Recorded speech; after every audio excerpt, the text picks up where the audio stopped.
How to set an invisible Discord profile. Hi everyone, this is Max. I hope you are doing great, so let's start without wasting time.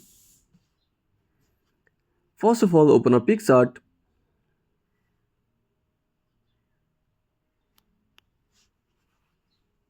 Now tap on the plus icon.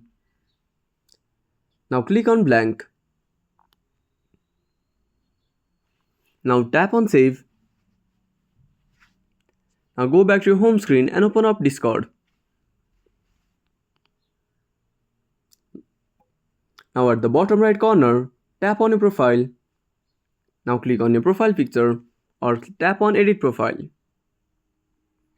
Now tap on the profile edit icon and click on change avatar. Now select photos.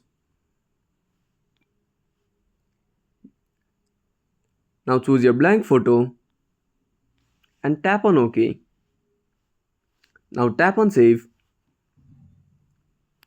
So that's it. If you found this video helpful, smash that like button and subscribe outside for more awesome content. Have a burning question on search topic? Drop down a comment below. This is Max signing off until next time.